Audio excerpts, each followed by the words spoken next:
Okay, today I'd like to welcome Jon Murchison of Blackpoint Cyber. Hey, John, how's it going?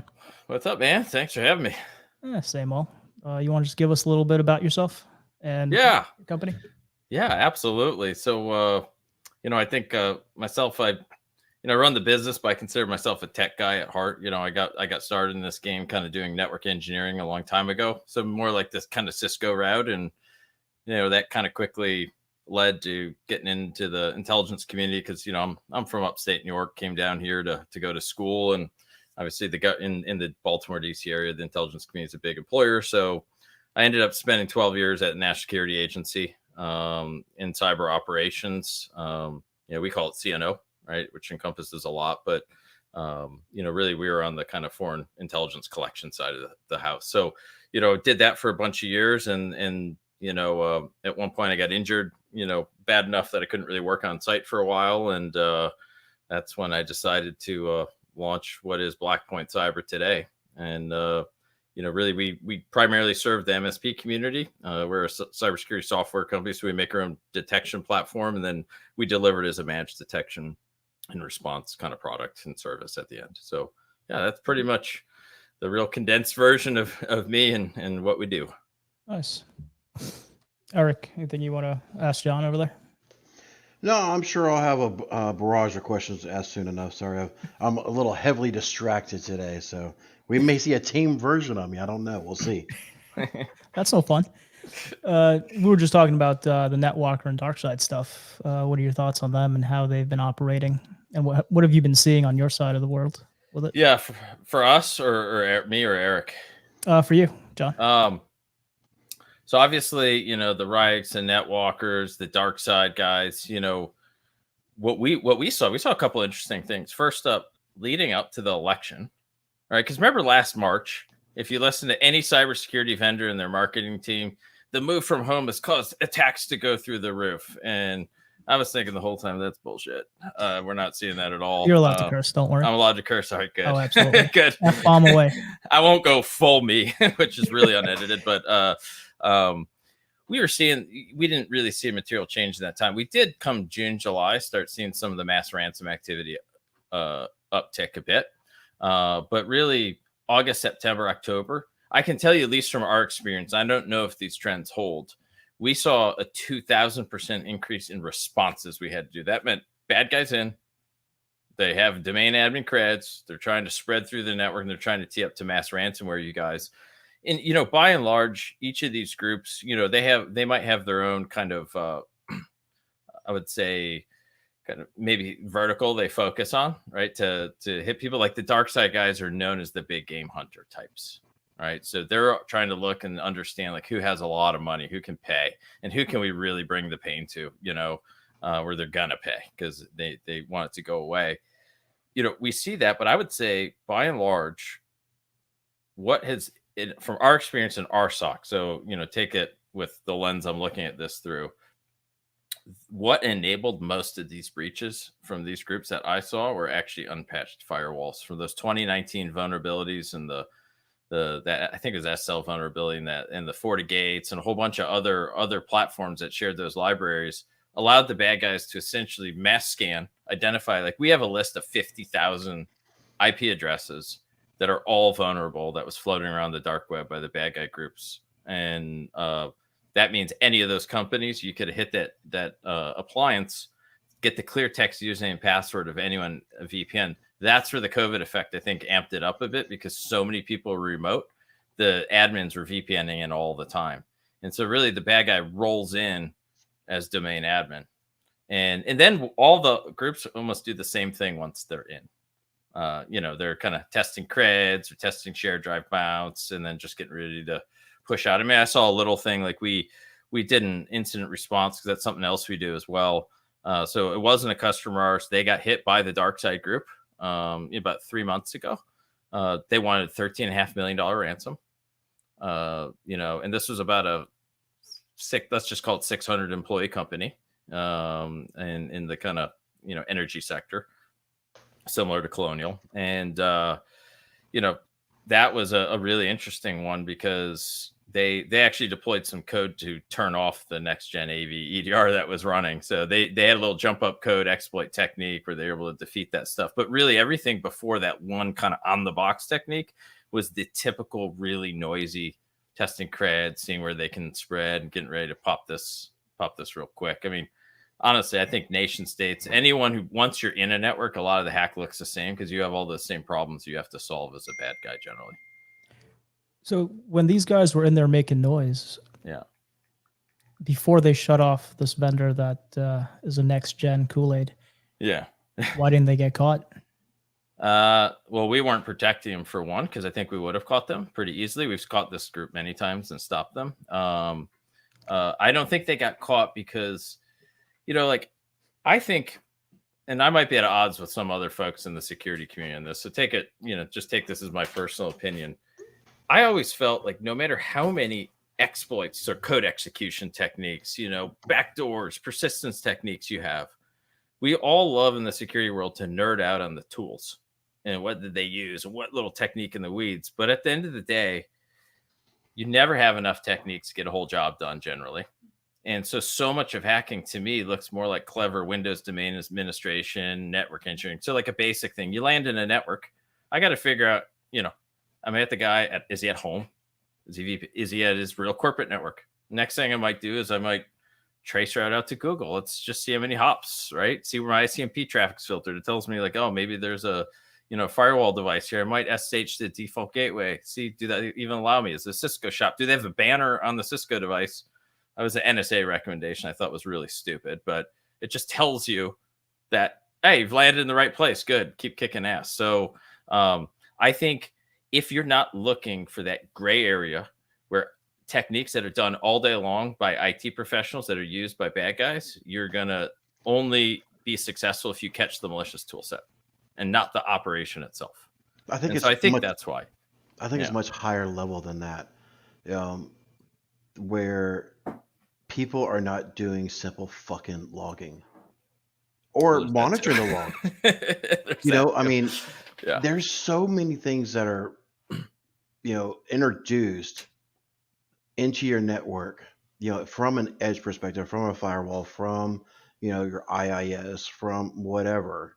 I mean, unless it is a Metasploit, which is a crafted deployment of a certain exploit, most of the time they are fuzzing the hell out of your network, your IIS server, Apache server, whatever it is, or, they're brute forcing their way in. I mean, there's so much stuff out there that they will try to breach in that should, I use the word a lot, set your hair and your neighbor's hair on fire, run around like a chicken with your head cut off. Right. I mean, there's plenty of that stuff out there. The simple fact that, I'm working right now, that's why I'm kind of tame. I got a 350 user IR that I'm dealing with and I don't care. I'll call out ADRs all day long, but apparently Malwarebytes has an EDR now that's complete and total shit. The simple fact that you have to go into your EDR and set a policy to have an uninstall password for your frontline defense of your workstation makes me want to turn this table over. Yeah. That is stupid. Yeah, it's tricky. And there's other like just little nuanced things. Like you guys are pros in IT, right? Like how often should you see someone try to mount a $ share on every device? And then that person be connected to the VPN. Does it happen? Absolutely. Do you want live eyes on it? Absolutely.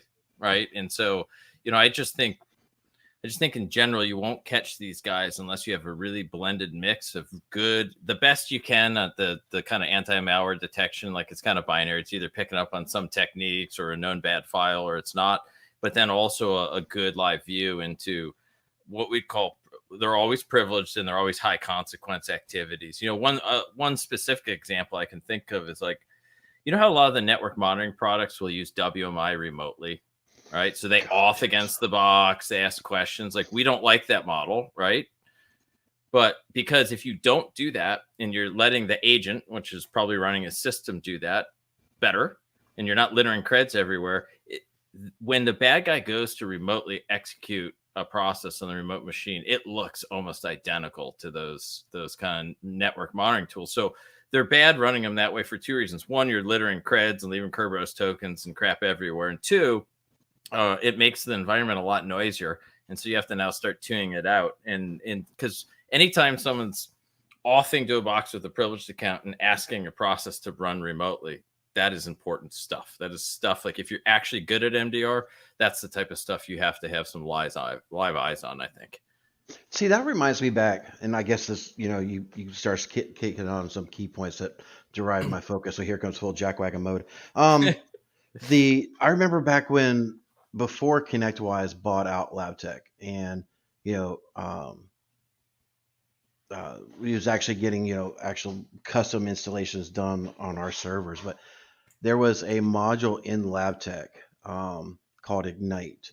Mm-hmm. That would be a noisy SOB. And their de facto was, oh, well, let's just start disabling all this stuff. Then why have it in there to begin with? I mean, you're supposed to be developing an automation platform that creates a bunch of noise that apparently we have to pay attention to, but now we're going to disable it. Yeah.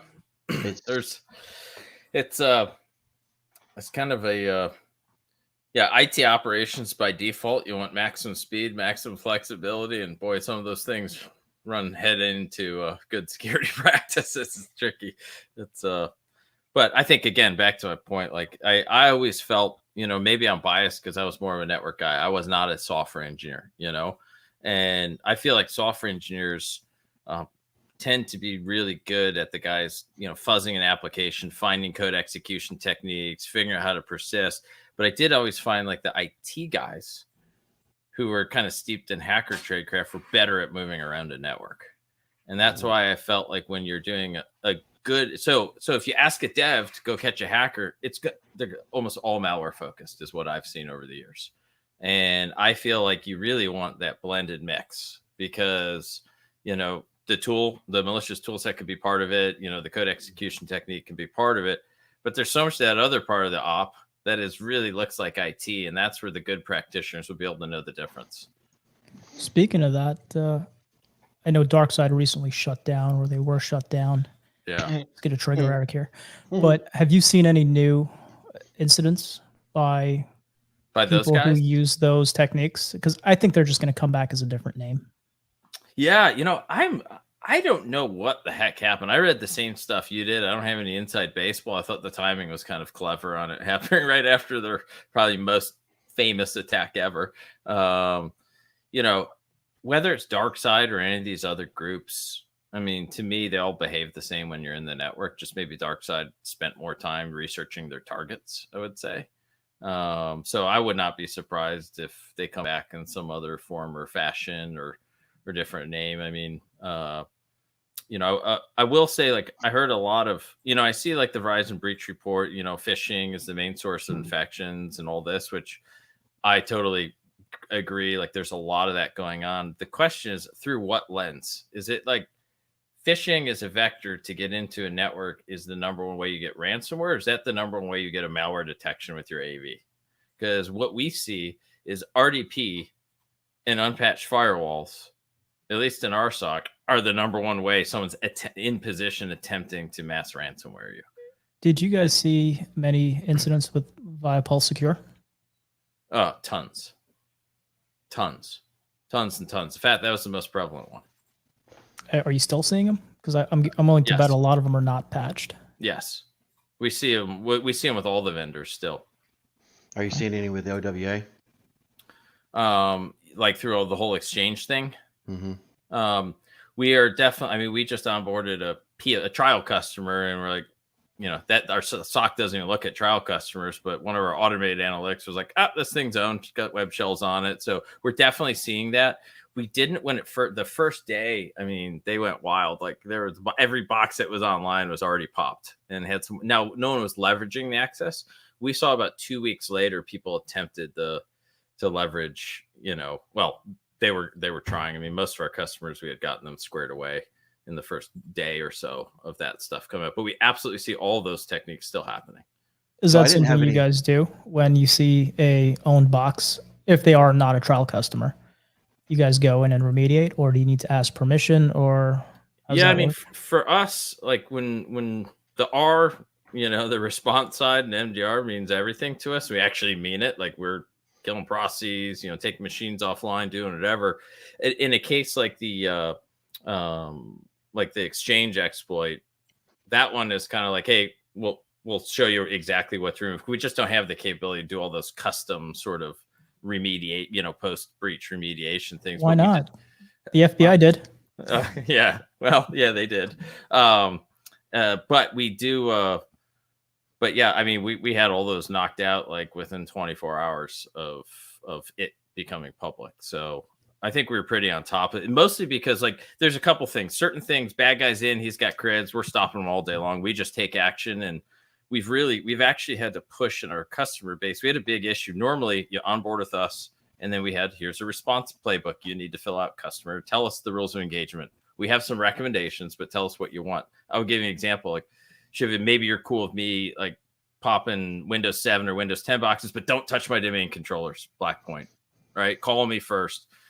We had such an issue with customers not filling out the response playbook. Then they're on. So now we're kind of in like view only mode, right?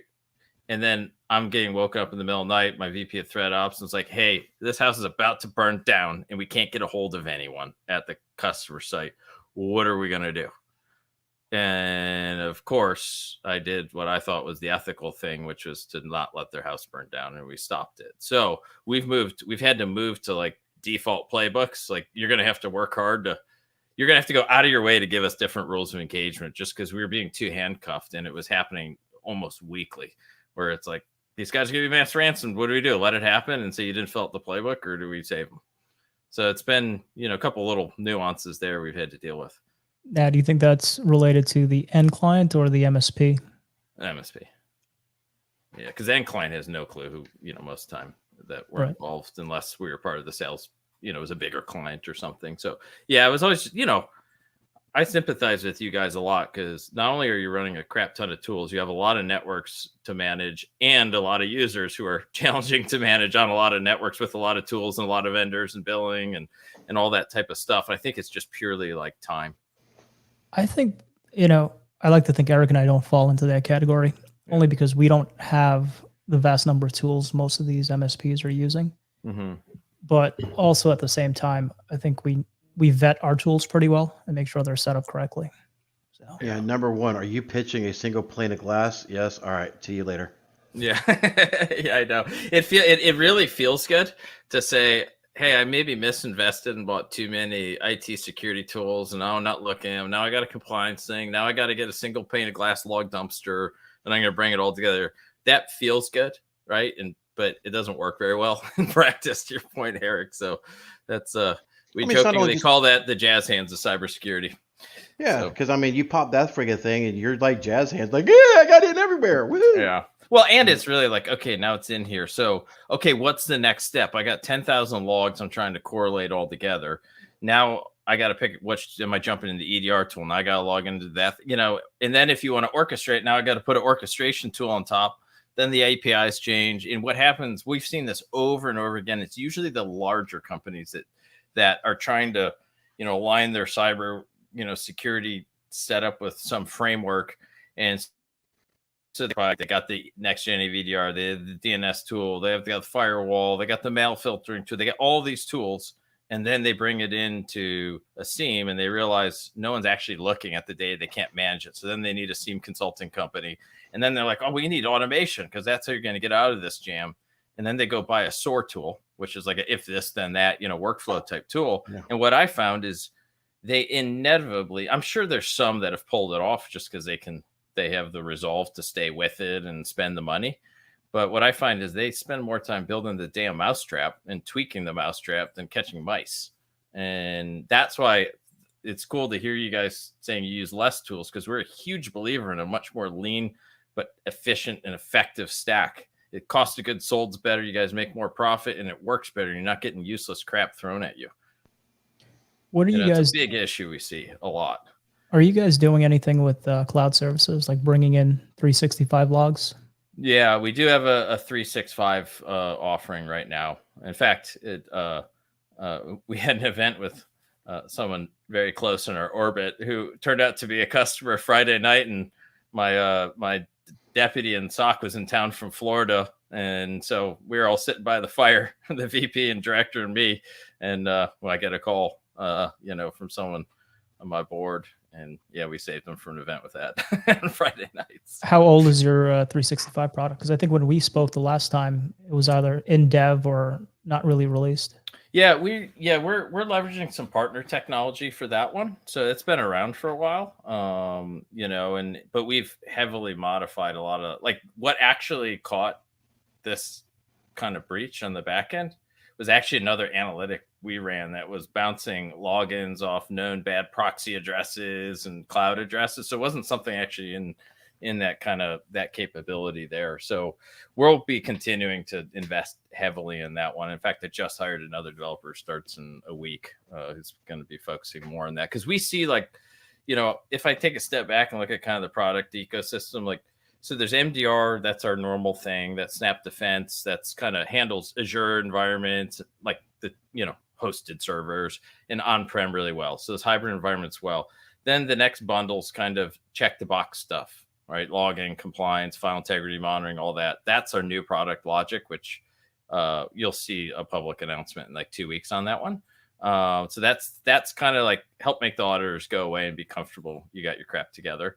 The third bundle is cloud. So we're started with 365, but I think you'll watch us go hit Amazon, and other cloud services. Because one of the areas, and we don't see a ton of it in MSP, but kind of, if you're running some of your infrastructure in like AWS, you're using EC2 instances, like I always get freaked out when I see companies where there's like one admin and he's the only guy that can log in, or, they don't realize like the eggs are really kind of all in one basket if that account gets taken over. And so I think, a lot of these cloud services, if you ask me, are less like point and shoot, stop a active hacker and process like you would in sitting in a real environment, like, a machine or, server. They're more like pulling hygiene to the front and like smacking the user across the face to enable it, and then alerting when any rules hit around there, like, just like simple things like we get an alert right when an email forwarding rule's added. Could be totally legitimate and fine, but it's definitely stuff you got to watch. Now, are you seeing more breaches or compromise of 365 yes. in the last few months than you did last year? Yeah, for sure. And it's always there's like two main vectors we're seeing, and a third one I'm worried about that I'll tell you about. One, no MFA. I mean, you have to have your head examined in 2021 if you're not turning this stuff on by default. But the client doesn't want it. It's too complicated. We can't do it. I think this is the case where it's kind of like the doctor, you guys, the best MSPs I've seen have a security, an offering, and that's the offering. And it's like client, like this is how it works. You don't really get to a la carte pick, if you want seatbelts in your car, you know what I mean? And so I think those models work really well. And then I would say, so just people getting tricked. Hey, I just shared a OneDrive document, log in. We watched them. They tried logging in like 5 times with the creds. It's not working. The bad guys get the cred every time. And then the bad guys log in. So we see that. That's probably the most common. The one I've seen more lately is SMTP. Now, this is kind of nerdy and in the weeds, but SMTP authentication is on by default, and it's single factor. And so what we find is folks are getting creds because, and we've noticed some of the groups doing it seem to be like those kind of old school, kind of African email scammer guys are the ones that we've seen some of this come from. I'm sure everyone's doing it, but, and then what happens there is I think they're able to off single factor. Now they're sending emails like they're, whoever they want to be in the org. And they use that as their kind of, now I'm saying an email as if I'm John, and I'm socially engineering folks into getting banking information, stuff like that. So they're clearly out after to use that little bit of access to have a better, more believable social engineering operation.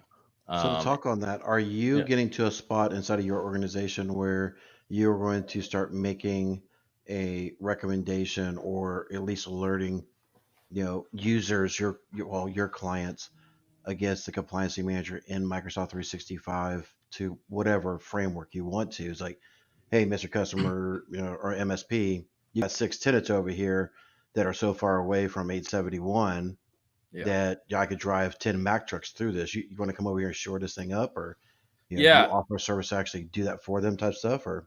Yeah, we're actually, I don't know if it's a little too early to announce this, but one of the things we're working some M&A at the moment, to bring, some more capabilities in. One of the positions I want to create out of this is going to be a compliance concierge. Really just to help a lot of, if you read any of these compliance frameworks, there's no one in the world compliant with them. If you ask me, they're crazy. They contradict themselves half the times. And people kind of need, so we look at everything as what is the spirit and the intent of this PCI requirement or recommendation, and then we try best to kind of counsel people separately, specific to your question on 365. In the onboarding with this product, there are a bunch of like that hygiene stuff that gets pulled to the surface. Now we only see that tenant, right? We don't see their other customers. So that is part of it. I will say, Eric, I'd love to know your guys' like feedback. We have a massive issue still with RDP open to the internet. I mean, hundreds and hundreds and hundreds and hundreds of them. And we send notes nonstop. We call, we do everything. We can't seem to change behavior. I'm joking. We should start charging $1,000 a month for that service to change the behavior, because it is literally, you're just playing with fire at that point. And we worry, someone pops that server, their domain admin already, boy, your time between like that going really sideways could be so fast. Maybe even we don't get our, it hasn't happened to us yet, but maybe we don't get a response in time, and so that is a huge, huge issue. It is. And, I make the, comments a little jokingly, but, until they actually get popped, the clients are not going to give a shit. I know. The problem is they're looking at us to protect them. I'm like, I'm not sure I can protect you with your front door open. Like, like MSPs we have so far, but I worry we take our success rate really serious. So MSPs have got to get to a point where they're like, look, either we change or you find a new fucking partner. Like, I've done it. The problem there is most MSPs are afraid to walk away from any type of money, no matter what the end liability is going to be for them. Yeah. Or they just do not have the talent in-house to close an RDP port, as bad as that sounds. Yeah. We saw an interesting one the other day where it was actually, so RDP wasn't open. It was like a VPN client running on a server. I don't remember the brand, otherwise I'd mention it. And that one got exploited. Like, there's a code execution technique, no auth. And so that was another new one. Again, I think my other kind of, I guess, advice, I remember when I started in network engineering, the DMZ was like the thing, right? That was really old school. But to me today, besides maybe a VPN ports, there should be nothing open externally on your firewalls. And we need to move more towards, even the VPN crap isn't open. You're more cloud brokering it, like a zero trust, cloud brokered access into the environment where you can really control the applications. Because this inevitably, like, here's a real world example. 4,000 endpoint customer of ours. We rolled out, 2 years ago on them. They had the Iranians in there, like an actual APT, real nation state tool that we got a hold of, and it could do a lot of neat things. And a ransomware group getting ready to ransom them. Root cause was a misconfigured DMZ firewall rule. It opens up there's too many moving parts there where people just screw it up, or they open something that was supposed to be for like an hour just to get something working. I know how that works. We've all done it. And then they forget about it. It's why external vulnerability scanning, I argue, is almost more important than internal. Do you guys do external scans? We have it built into our partner portal for free. So if like you're a customer, you get it. It's full cards on the table. We just hit the Shodan.io API and that does it. And I don't think that's Shodan's cool, but as far as a vulnerability scanner, I think we're probably going to swap it with something a little bit more robust. You going to give us Nessus for a cheaper price? Yeah, well, we've been testing all the, obviously, we're based out of Columbia, Ellicott City, and the Tenable guys are right down the street, and we know their founders well, so they're good folks over there. So who knows what we'll use, but yeah, right now you can see if you have any CVEs and open ports, and in fact, we built the thing you can do it for your prospects too in the portal. if you have a new customer and you want to walk in and be like, listen, you got Swiss cheese here. My experience, like I'd rather be running like Nmap or Nessus personally. I'd trust the results. Right. That it wasn't missing something. I saw recently that a lot of the ransomware groups, once a 0 day is announced, the first thing they do is get onto a tool like Shodan and start scanning for them. Every hacker in the world gets How on a does, tool like Shodan to start. Hell yeah. How do you guys mitigate that? Or, I mean, is there a way to mitigate that when the CVE gets announced and the scans are coming in on your client machines or external servers? Yeah. So usually when those things come out, the first thing we're doing is checking our own customer base, just to see who's there. Like, it was interesting. We had, we did a response on a financial firm that had an unpatched, I think, Pulse Secure. They got popped, and then and so it's all good. They're really happy. We closed down. We knew it came through that vector. The cool part was, so we didn't have like full scans of every single one's, because every single one's boundary stuff. But if it's something our agent's running on, we'll definitely look at it. We're just kind of a line where, a firewall is a little bit trickier. All you got is really a vulnerability scan, just to know if it's patched and that vulnerable service is running. But then we got the list of 50,000 IPs from the dark web from some of the hacker groups online, and this IP was in there. So it was actually it was clear, like that list was going around. The bad guys were actioning it, which was kind of neat. So generally, though, I would say by and large, exploits are bad. They go quick. We get the comms out, and we just make sure there aren't any crazy issues. But at the end of the day, our whole model of what we do assumes someone got in one way or another. It was exploit, Edward Snowden, a bad guy, an insider. Like, we don't really care.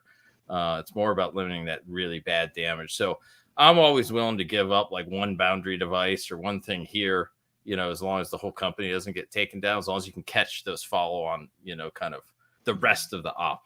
I think that's one of the things many times that separates nation states from criminal groups is the method of initial access is more clever. And there's a lot more techniques because, it doesn't matter who you are. It's just, fundamentals. When you get in a network, you still got to figure out where you are, if your creds are good, what other services are running. You don't just magically see other subnets. Fundamentals of networking 101. It's one of my questions I ask sales engineers when I interview them. Like, are broadcasts passed by default between subnets? No one's answered it right yet. So it's always like does basics matter in this game? Have you guys seen a lot of repeat incidents? Meaning, no, someone got popped, an IR was done, not necessarily by you guys, and then they get popped again, and it lands in your arms, and you have to deal with it. And it was probably because the first IR didn't clean it up effectively. Boy, I can't say that I've seen that, but I also can't say we would know that something had happened in the past. I will say there's one very specific case, and this is kind of out of them as some larger company, and these guys were thinking about onboarding us as a customer. They got popped by the NetWalker group during that deliberation time. So this was because of the unpatched firewall. So we found that right away. And then the first thing we did is get our product rolled out, which, some other IR firms use us as like the first in, just because it makes a map and we see all the accounts and everything that's being used. And so in that case, we found out how they got in. We got it patched. Unfortunately, they had to pay a ransom because they were kind of screwed at that point. But we got them a forensics firm that we trust to help consult and get them back up and running. And then, okay, all is good. 2 weeks later, they're all back up and running. And we're doing our MDR thing. We had another major attempt. And so that was the second bite of the apple I had seen in our base. Now, what we don't know, was it the same group? Because their tradecraft looks the same through most of these groups. So it's kind of hard to tell. Like, you can't really tell this $C amount looks like different than the other one, And right. But what the root cause of this one was, we asked them, did you reset every password in your domain and for the VPN? Yes. They did not, because the bad guys came in with a previous username and password and just VPN. And so what we don't know, sometimes I have no direct evidence to, so I want to be really clear, but I think some of these criminal groups will sell off like, passwords and IPs to other ones. And it could have been another group that came in and hit them again, but that would have been bad because, we helped them get out of the jam. We rolled out. And if we missed, obviously that would have been hyper embarrassing. But we stopped it. But that was the one time I've seen what felt like someone coming back to get more. I just can't say it was the same group. Are you guys seeing a lot of movement from Abaddon, that relatively new group that's moving around? They're pretty active, I'd say, in Asia, Europe right now, and they're touching in on the US. I was going to say I hadn't heard of them yet, so I guess not. I'll send you the Onion link offline. Okay, cool. Yeah. So I think the answer is no, but I'm not sure. A lot of times, we know which group's doing what. I mean, the attribution part of it usually comes when that ransom message is on the screen. Right. And so we tend to never see that just because we're stopping it. We're usually catching it in that phase when they're just trying to figure out is their access good or their cred's good. And that's when we're smoking them and locking things down generally.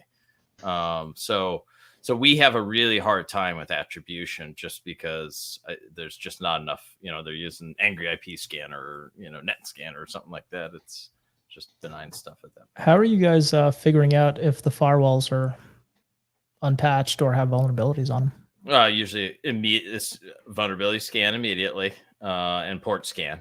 Just see if it's RDP or this. And then the other thing is you can always tell, like, we do all this like live network mapping, right? We're using ARPs, IP configs. If we have, kind of integration with Meraki turned on, we see all their VLANs. And it's usually very clear when it's a VPN based IP, right? They look different than the other ones. So that's usually our first clue. When we didn't see like, something that seemed to get spawned from, user clicking on an email or opening a Word doc that launched some macros or something, when it's like, immediately a privileged account is just starting to RDP to critical servers, or this VPN account is lighting up, share drives. That is usually a good indicator to us that it came through, kind of a boundary appliance of some sort. Okay. Yeah. That's a good question. No one's ever asked me that one before. That one actually matters. It does, really, because, yeah. I think it's one of those low hanging fruits that people overlook all the time. So, John, here's what the Avions, just so you know, if you're going into an IR situation, these guys are known, like she was saying, was mostly in the UK, things of that nature. But their fame to claim is if you don't start paying them, they're going to start DDoSing your entire network afterwards. These are the guys who actually, we were just talking about them now, because they're really hammering, aren't they hammering Central American, South American banks really bad? Yep. We Javier, who runs startups, and Will, he's another ex-NSA guy like me. We were sitting around the fire talking about these groups on Friday night to like 2 a.m. that are targeting a lot of the Mexican banks, actually. They seem to want to operate everywhere but in the US. Yeah. I mean, they're coming in. Smart. You can see, 5 days are counting down for these guys. These guys are about to get released. There's a ton coming up. Oh my gosh. Like I said, I'll share the Onion link with you offline. Unbelievable. I don't want to publicly put it out there and just whatever. Yeah. But. Yeah. Oh, that's it's hard enough to run a business and make it successful and do all those things. Then you have these assholes, coming in to make it worse. So. The worst part about it, like this, I'm definitely going to probably get flamed by some in the security community. The worst part of it, I have not seen a tool yet from a criminal group that wasn't an open source pen testing tool involved in the op. So we do all this stuff for the interest of good. We release all these tools, yet they're continually used by bad guys. It's kind of interesting. I know we need to do this stuff, but it's always kind of strikes me as, man, if you didn't have all those open source pen testing tools and no cryptocurrencies, it'd be kind of hard for them to get paid. I think they'd figure out a way to get it done. I think too, but it just makes it so easy for so many barrier entries lower. Exactly. Yeah. So and this really goes back to the whole login. This really goes back to, securing up your own stack. So we definitely have a problem here in the United States where, guys like us are few and far between. to quote unquote, be the unicorn to be able to go in there and actively stop threats, remediate against threats, blah blah blah. But it's definitely a shortcoming in supply. So, I'm grateful to those that are releasing the tools, but I do see where it's a double-edged sword. Where you know even though these things are being released, I'll go through and start looking at them and seeing if I can use them in my own. But that's a short my situation. But there's a ton of people out there that really don't shore up their own. And that's kind of where I Right. really want to get to on the next one, because I know we're getting a little bit short on time. But, to talk about security and compliancy, Mhm. this has been something that, a lot of people have been going out and, really touting what Joe Biden has done about his whole executive order. Have you read up on this thing yet? I read some of it, and obviously I'm losing one of our most excellent board members because Joe Biden just hired him to be the national cyber director, the first one. Good. When he gets there, can he smack Yeah. him, please? I know. So, The Secret Service is going to hear that and come pay you a visit. My address is 123 Sesame Street. Yeah, I can tell you though, Chris Inglis, I don't think they could have picked anyone more qualified. In my opinion, others might disagree. He was the most respected civilian leader I've ever seen at NSA. He was a stud, and he knows the stuff. It's a really challenging. I have a real love-hate relationship with compliance frameworks because I look at it this way: like, does the adversary give a goddamn if you are SOC 2 compliant, or did they care that you missed patching that Pulse Secure thing by a day? Right. And so now they're good frameworks to try and level up the maturity, but they're written so obtuse that it's hard to even make sense. I'll give you a perfect example. We went round and round engineering this file integrity monitoring. It's mandated in like all these compliance frameworks. I see almost nobody do it ever. And the real answer is like, so I always go back to what was the spirit, my interpretation of the spirit of why someone wrote FIM and made it in confusing language in a compliance framework. It's because like healthcare company gets popped or defense contractor gets popped and they want to know what files were stolen. Right. I think that was really kind of it. But do you ever see crystal clear guidance from the government on like, hey, for example, maybe these are the default directories you would always want to watch, and here are some recommendations of kind of a specific directory you need to roll out as a policy. I'll give you a real world example. I'm a radiology firm, and I'm a radiologist, and I'm bringing images down from patients and patient records, and I'm analyzing them on my computer. To me, in the spirit of FIM, I'd probably want to monitor System 32. So that's something our new product does by default. I'd probably want to monitor any user on the box. It's like documents, desktop, places where real files sit that humans use. And then for an org, I would probably want that location where that specific application we've deployed across an enterprise stores that sensitive data. But you never get that layman's description from these compliance frameworks. So people just go check the box and we collect tons of logs and we create a whole bunch of noise and no one ever looks at it. And I just wish there was some way to make, and that's our attempt with having MDRs or no BS stop a hacker. And this other thing is a check a box where we store the logs and we have it all. I just wish, I think the government needs to do a lot better on pragmatic, practical recommendations instead of these really kind of, confusingly worded, compliance, decrees. Do you think there's anything in that executive order in terms of what needs to be done to actually secure systems that hasn't been codified somewhere else for the government? Because it seems just to be a complete rehashing of existing standards that should have been in place anyway. I'll take that one a little further if you don't mind. Yeah.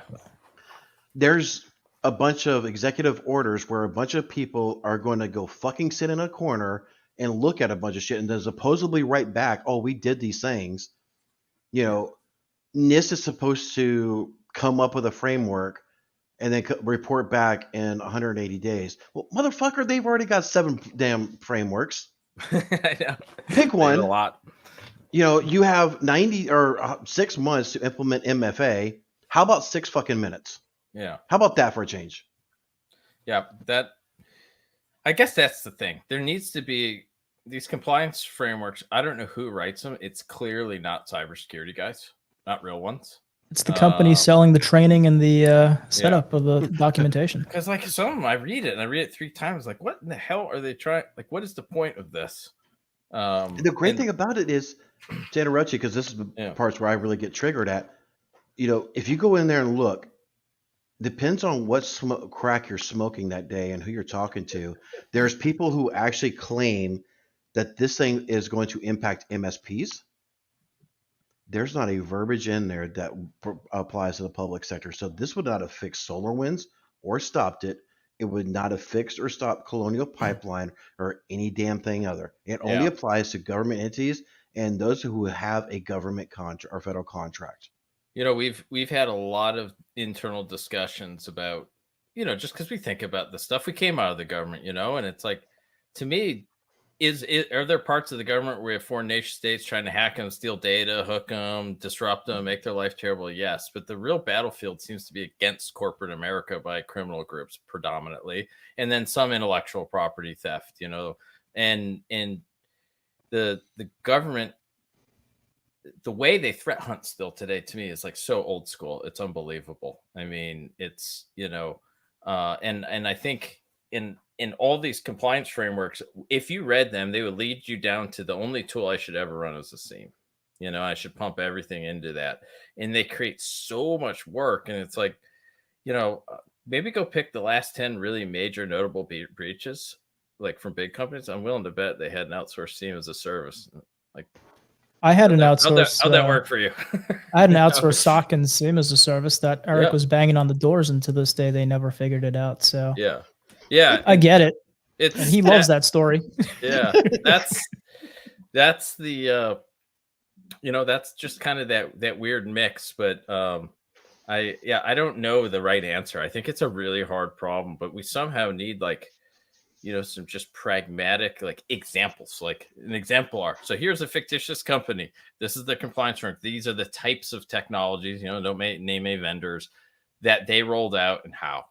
That would be a good, you know, maybe like, here's a good example of compliance, medium and crappy example of it. And it would just be kind of cool to see the government lead that way, because, you know, they need to be doing that. And then they need to be focused on engaging those bad guys and getting them shut down as fast as they can, treat them more like our counterterrorism operations, because they're just operating with impunity. It's hard to get those guys, right? If they're operating in countries we have zero jurisdiction and potential reach into. I would say Jon, yes and no. I mean, put it this way: if we made a conscious effort, my opinion, Shiva, it's like, the United States government go solve that problem, I think it'd make a serious dent. We might not have legal jurisdiction, but there's a whole nother national security arm of our government, you know, that does overseas operations. And I think we could. But I think the problem is here, we look at it as a legal remedy, or we're looking for a legal remedy to, I guess, a counterterrorism incident when you really think about it, right? So maybe you're right, put it into that category and let that group of guys go after it. They are like just ruining people's livelihoods. You know, they're taking out hospitals. Like, it is not to mention stealing just massive amounts of money. I mean, it's such a huge issue. I guess selfishly, it keeps companies like us in business, right? But, you know, but at the end of the day, you know, no matter what they do, there's always going to be enough, I think, for folks like us. We'll figure it out. I mean, we'll still be able to eat dinner. But I still want them to make a meaningful dent, because it's, you know, when you combine that with, you know, some of like the purposeful built, you know, intelligence agency driven disinformation campaigns that are being pushed on the US all the time. I mean, that is an active part of foreign intelligence, or they dedicate tons of people to doing that. Because when you can't, you know, agree on what, you know, something is a fact or not a fact anymore, your systems are getting attacked and disrupted. You know, a lot of the way we work in the West is based on like a mutually understanding of some common facts. You know, when you can't trust your data, and then your systems, you lose continuity of operations from a ransom event. I mean, it's a pretty gnarly. I look at it's an economic and social weapon. It's like the point where, you know, when I'm going into stuff, even, you know, in a non-IR, you know, we got a prospect that we're dealing with right now, and I realized I am getting to the point, and I think a lot of infosec is. I started talking to a lot of them where we start getting really jaded, where we just go into a network and we're just like, this whole entire thing is fucked until proven otherwise. Yeah. Well, I Yeah. think- I'm just like, crap. I think a lot of these Easy to get ransomware jaded events, in this one. a lot of these ransomware events, I think yes, money is an important factor to it, but it's beating down the resolve of the American people. Mhm. It's showing you, say, hey, you're not protected, you're not safe anywhere, and your government's Yeah. not doing anything about it. Yeah. And as far as going after corporate America, with the way federal procurement goes, if you want to get into the government, just breach their supply chain, which is corporate America, who's going to do everything for the cheapest price possible. It is. I mean, you just nailed the nuance and nation state activity that I think is really important. Actually, something especially if a lot of MSPs are going to listen to this, I would love to get it out there. It is. So first off, I think most people will agree, and speak up if you disagree, that any network connected to the internet is probably a viable target for a criminal group, right? Because they'll, if they think they can ransom, they don't care who you are. On the nation state side, for an espionage or intellectual property theft, there are types of companies that I think will generate a lot more interest than other types. And so if in MSPs, I will say they serve tons of small boutique defense contractors who make some really important widget that goes into a missile or an airplane or something up the supply chain. I can promise you the bad guys will systematically, if their job is to get, intel and designs on a new weapon or space part, they will systematically try and break down and make a whole network analysis of every company involved in the supply chain. Instead of, let's say it was Northrop that was the head of the product, instead of maybe going right after them, they're going to go hit all these mom and pops that are served by MSPs down the supply chain. We had a real world case of that. And this is a customer that obviously I'm not even going to say what they made, but they made a part, that was on an aerial platform of some sort. And I think I know what you're talking about. Yeah. And yeah, right. I know of a similar situation. Okay. And what was kind of interesting in this one is bad guys, I think, came in, actually, this is a long time ago. I think it came in through either stolen VPN creds or an unpatched firewalls, one of those. So again, hard one. Like those are ones where we're really spun up because there's such a short time. But in this case, they immediately did the normal net commands, interrogating the domain controller, of course, and not to throw shade on the AV EDRs because those have caused a lot of this tradecraft. Webroot does not count as a EDR. I didn't name any names, but this was more of a like, kind of a newer company, EDR, like you'd expect.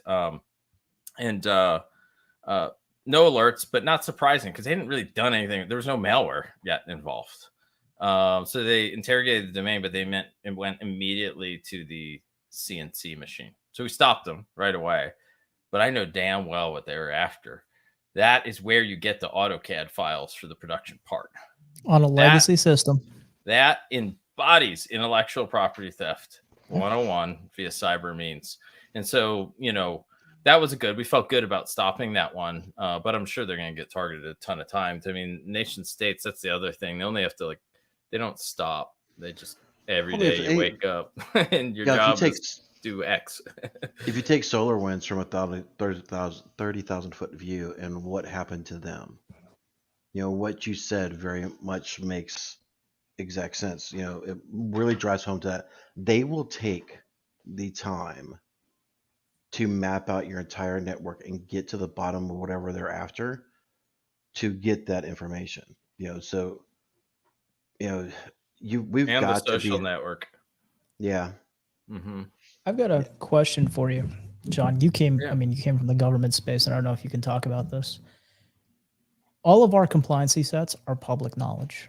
Yeah. If you want to do business with the defense industry or DoD, yeah, you can go onto a website and see exactly what checkboxes you need to check. Is that the same with the Chinese and the Russians? Boy, I don't know the answer to that. Actually, I don't know if they have compliance frameworks, to be honest with I'm sure you. they have They some don't. kind of security framework that says, you know, you go to Siberia if you do this, you go to the Gulag if you do that. But my question is more based on Doesn't make sense to how publicize it. easily accessible is that information to someone who wants to carry out OSINT operations or anything to figure out how to breach a supply chain. Whereas, you know, we're bare to the internet with our compliances. Yeah, no, that's a really good question, man. I can't say I've ever used like a kind of compliance capability in targeting, you know, as far as to narrow in. But you raise a really good point. I'll say like there's a couple things that always stand out to me is, and I don't remember, it was Eric that said it, that the nation states will take time to systematically map out your network. To me, it's mapping the network out, mapping the exact tools that are used. So, you know, will focus on procurement, where you buy your stuff from. And then the third part is the social network.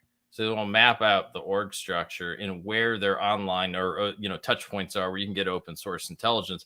You know, for me, like, you know, when you're chasing bad guys who don't want to be found and don't have formal companies, like they don't have any of this stuff. It's way easier to attack a real company with a well-engineered network, if you ask me.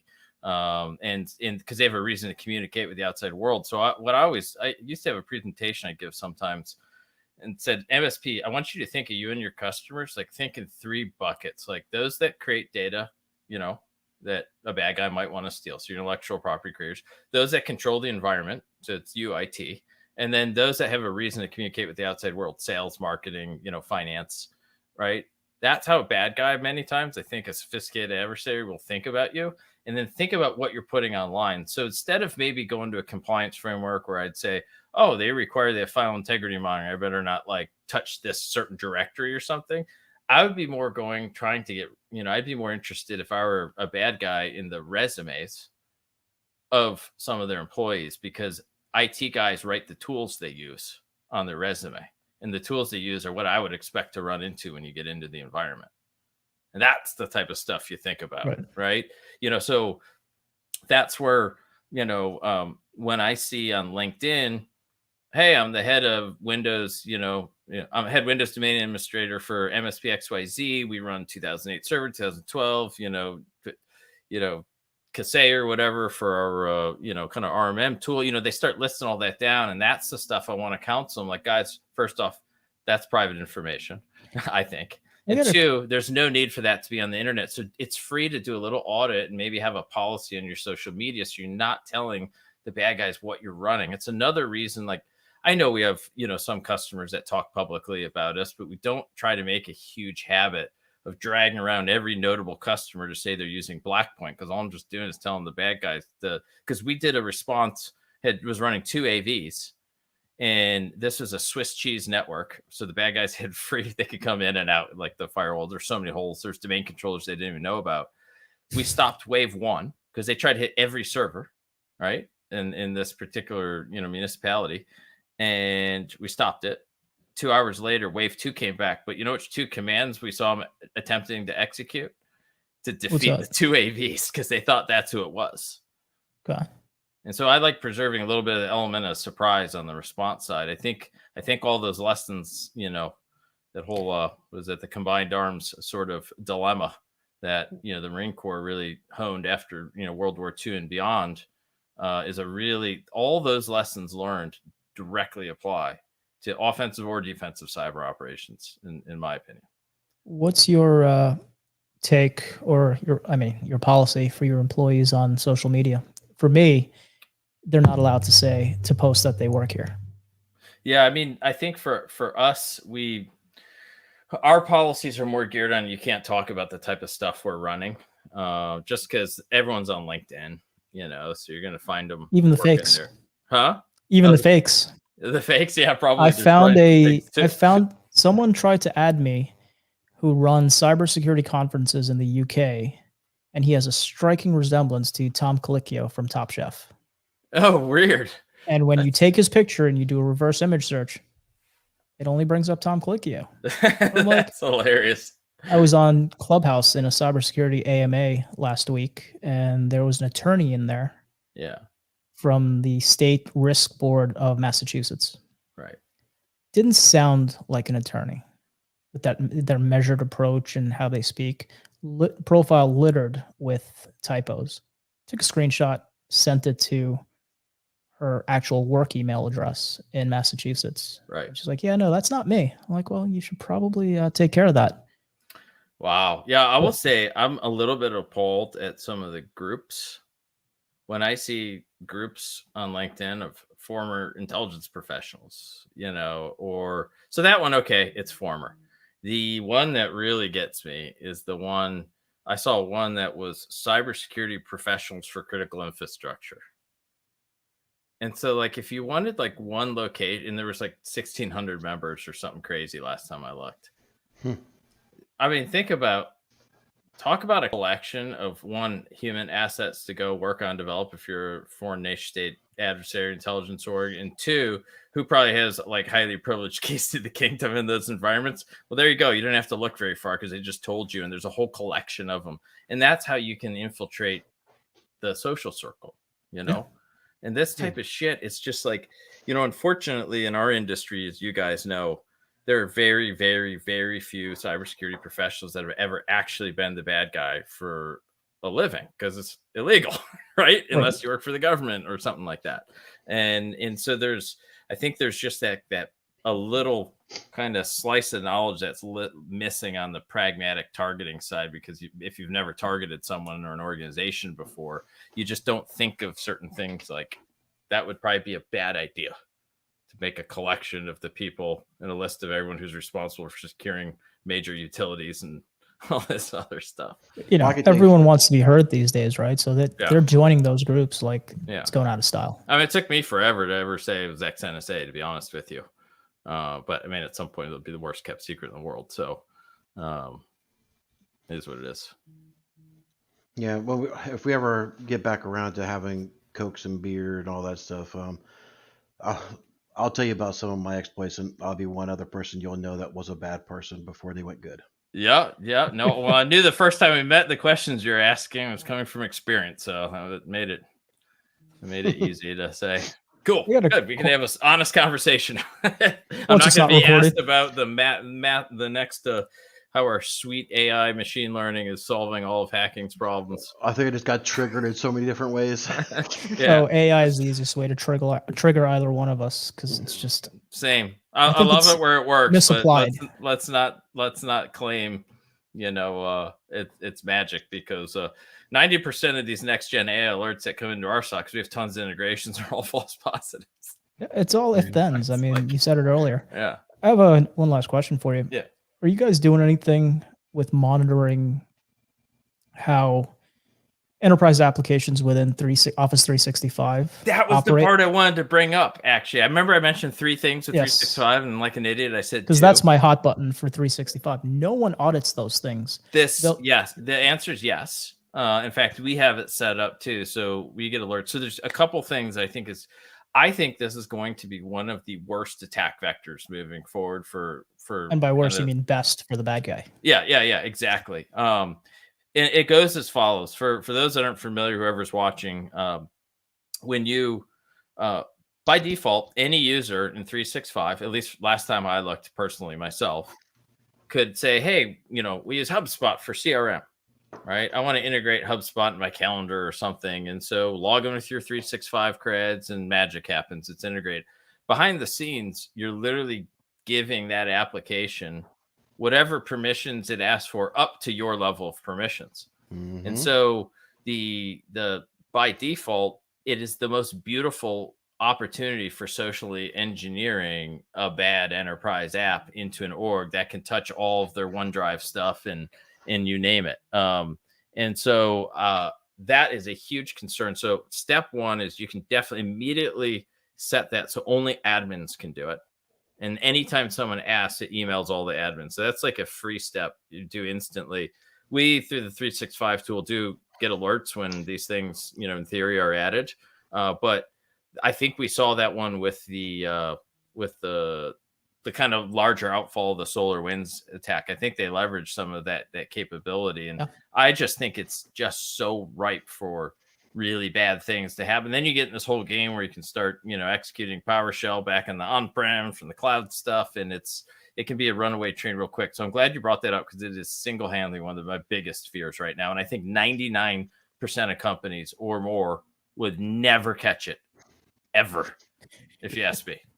You want something else to make you crap your pants for a little while? Yeah. Take a non-global admin user and log into the Azure portal. Oh, You're I'm welcome. Sure I've done that. You're welcome. Is it ugly? You'd be surprised what a non-global admin can see in the Azure portal. So just so you know, there's a CA policy you can lock down. But again, it's not by default. You have to build those on your own. Yeah. But, my question goes a little deeper in the sense, and maybe it's too new in its headlines for these applications. Are you guys doing any threat hunting against what applications in the environment do to see if they're stepping out of bounds? We have on our own, not as part of our service. Just, I don't think we have to build a lot of automation for it to ever make dollars and cents. But we have a lot, and I was actually shocked when I saw our own environment, months and months ago when we were looking at this stuff. And I was like, damn, some of these apps ask for a lot of. Here, I'll tell you one that's was the worst. If you have an old school Synology NAS on-prem and you want to back up your 365, that thing can do anything it wants forever. Yep, it gets global admin rights. It is brutal. It is brutal. So we have looked at it. I don't think we've done any kind of auditing as a service, where people are paying us money to do it. But we have looked at ours, and for some of our bigger customers where we're just trying to get guys, you need to get eyes on. We'll help you. We'll show you what to look at. We've looked at some of those, and I'm always just blown away how many freaking apps are in there I've never heard of. I wish Microsoft would have a tag that says this came with your tenant, because they don't identify themselves properly. You can see an Outlook app and you don't know if it's Microsoft signed or if it's China signed. I almost think Microsoft needs to have a little bit of the Apple model where it's every single one of those apps, and maybe they claim to be doing, it doesn't seem to work. That is just going to the nat's ass detail on an app and okay, this app is blessed for, kind of. What I'd like to see from a company like you guys is, because I know how expansive these applications can operate. Yeah. Is to really hone in on what they're doing with PowerShell. Oh yeah. For sure. That I think would be a nice, easy target for you guys to or someone like you to threat hunt, because that'd be super easy. Why does a contact why does a contact application or a scheduling application need to trigger a PowerShell out of certain bounds? Yeah, no, that's actually a really good one. I know we'd see that. I take royalties, just so you know. Yeah, we see that stuff live on the endpoint when it leverages it that way. But yeah, I totally agree with you. I mean it is a very open area. This is and I think the security community and the MSPs, we need to wrap our head around it really fast, because I think it's going to get worse and worse and worse. Well, what's going to get worse is, just to interrupt you, Siobhan, talking about PowerShell before you divert. We're seeing it, and I won't say who our vendor is, but we have a vendor that we leverage. That their policy is any type of scripting you do leverages PowerShell, but it comes from the command prompt elevating itself into command or PowerShell exe through a commandlet. Right. And I'm like, please stop. Please stop. Weren't they launching those commands from the services.exe? Originally, yes. So the agent, but it'll be a layered approach. And until you actually go in your EDR and look at it, it's the agent service launches a command as administrator, then launches PowerShell exe, and then that pipes in, and it just creates a bunch of friggin' noise in the EDR. And I'm like, you're secure. You tout yourself to be a security product, RMM tool, but this keeps happening, and your answer is to whitelist PowerShell. No, I got something on my backside you can kiss. Yeah. I think people need to understand that an RMM is not a security tool. It's a convenience tool. It's a command and control. It's a C2.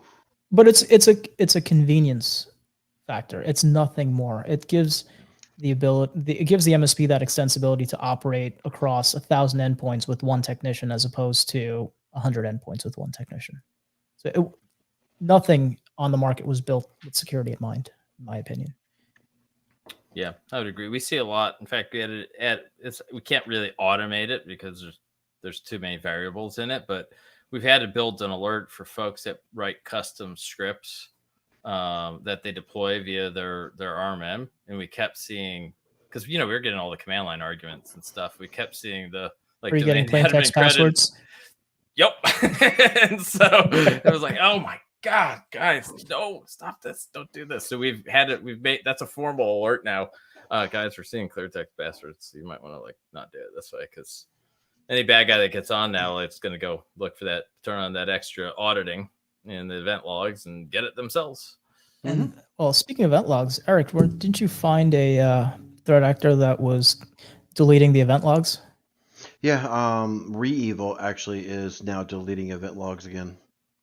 Yeah. So we did one of the recent ones we got that we started going through, and CSO started seeing a bunch of deleted. They're not. It's actually saying deleted file, like the old NSA exploit where it actually would say deleted. It wouldn't be just purge the system. It's deleting the actual record, which is weird. Yeah. So you remember that old NSA tool where they would actually go in and start deleting those actual. Probably wrote it. John, I'm not a dev. I'm not a dev. Yeah. It definitely, event log manipulation's a thing in the bad guy world for sure. Yeah, we're kind of excited about this new thing we got, just because it's just so push button to start getting all these event logs. Now we don't easy button? Huh?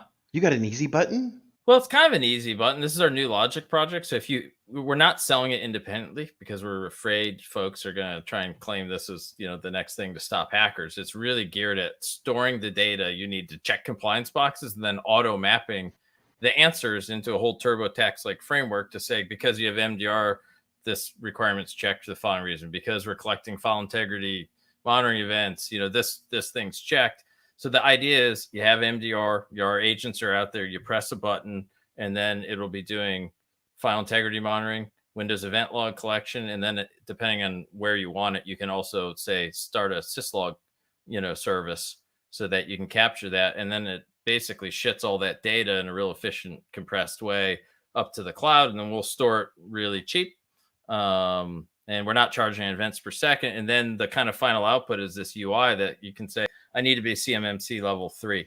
You click that button and everything we've been able to automatically fill out for you is already filled out. And then you can say, okay, here's the link to my phishing or, awareness or security awareness training. Here's this. You press a button and then you have a final sheet that you can hand to an auditor. This is our attempt at trying to have a pragmatic mix of the MDR, the real security, and then orchestrating all that log collection. Because traditionally, if you don't do it that way, you got to go that SIM route, which we all know is kind of a runaway train and might be great for compliance, but it's hard to stop breaches in real time in those style platforms. It's just our opinion. Others will heavily disagree because they sell SIMs. But how do you feel about CMMC in the MSP space? Because I know a lot of MSPs are going that way. Eric and I are, but we actually have clients that are going to require it from us whenever it goes into effect.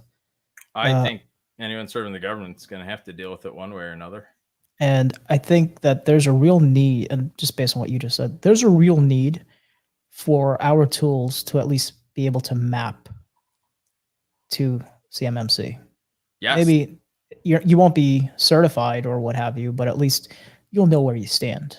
And that's half the battle. Well, that's it, because most people never get a formal audit to be certified. I mean, that almost never happens. So it's almost like I hire a company, they kind of bless me getting the documentation, we self-certify, we have our documentation. But you just pulled the thread on our vision with this product, which is step one, let's make all that data collection easy. 2, off camera, I'll tell you how to monetize it.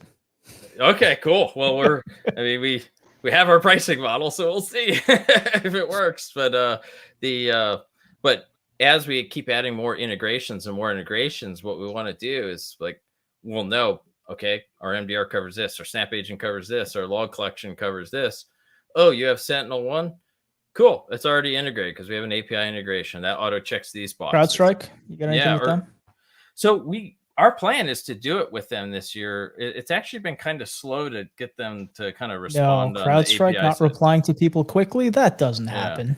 It Yeah. only took me I'm- 6 months Oh, okay. just So to you get a guys call dealt with back. it? Yeah. So I would say you'll probably watch us do ATP Defender next. And then I would say, so CrowdStrike, I just have our latest stats on AV breakdown across our customer base. Just from a pure business standpoint, they're huge and really wildly successful up market. But in the MSP, it's like They don't care. tiny. I don't want to say they don't care about it. They Yeah. understand how price sensitive MSPs are. Yeah, And when you're dealing with the enterprise who consumes like the government does, Yeah. you don't want to deal with the little guys who are going to haggle over a 25-cent discount. Yeah, exactly. So, I think right now we do Sophos, we do Webroot, we do Bitdefender, we do Bitdefender EDR, Gravity Zone. What is Bitdefender? Because there's it's like Microsoft. They got 1,000 SKUs. Yeah, they're AV EDR. We're just hitting the API, so I think they deliver for either one of them. I haven't personally looked at the alert to say this is an EDR alert, but the whole intent of our deployment was support that. And then I think we have Malwarebytes coming out here soon. We finished the dev on that one. I will Talk say, to Eric. He'll tell you cancel that. I know you had a bad experience, but from our testing, it actually caught a lot of stuff for what it's worth. Well, I remember on our first call, you were impressed by Malwarebytes, but there was another product you were able to stop its communication back home. Yeah, I'm not going to talk about that, but did they fix it? We won't say who it is, but did they fix it? I don't know. I mean, honestly, you could probably do that same technique to every cloud-based tool in the market. Mm-hmm. Okay. The difference with that one was, I think it was a timing of so some of these EDRs collect a lot of data and some have the smarts on their agent to start doing. I think CrowdStrike is actually one of them that does it that way, if I'm remembering correctly. Mm-hmm. Others are more okay, it's signature based on the endpoint. All this other telemetry, we're going to batch it up and crap it up to the cloud. And then the cloud will chew on the data and generate an alert. What we found is, so any cloud-based one, clearly, if you can disrupt the DNS request, or if it can't get home, it's good as whatever it has locally. But some batch it and send it in blobs.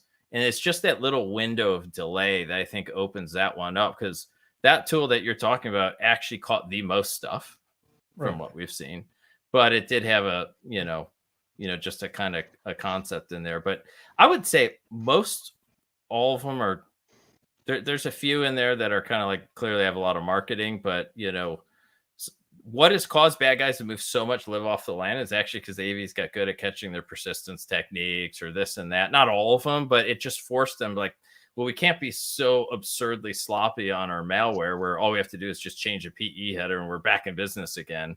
Because that is where kind of, I think, ML does work a bit, and being able to say this looks like mostly the same damn binary as this other one. Where we don't see it work great is on all the specific in the weeds command line arguments and trade crafts. And we notice most all EDRs are hard coded, looking for a string or a parent child process that was created with a specific string. We see very little learning.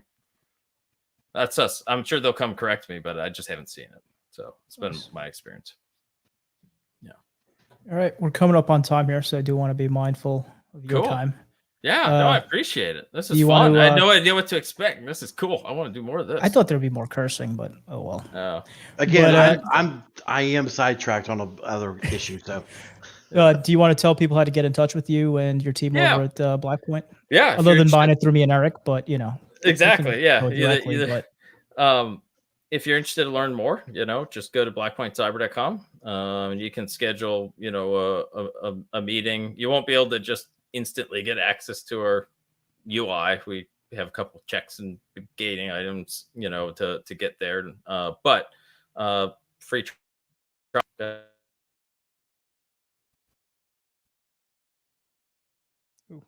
I think you dropped off there. Can't hear you.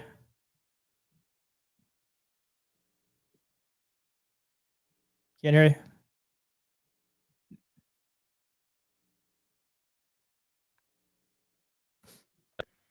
Oh, there we go.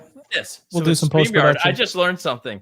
when you get a call and your headphones are connected Yes. to two devices, it auto mutes you on StreamYard. Oh, Yes, it does. Okay. It auto mutes you for anything that takes phone calls primary. that's why I Very got cool. a dedicated rig just for this. My phone goes off. These have no idea. So are you guys run like OBS and there? So we got all these streamer rigs now set I up got here. I got a Rodecaster here.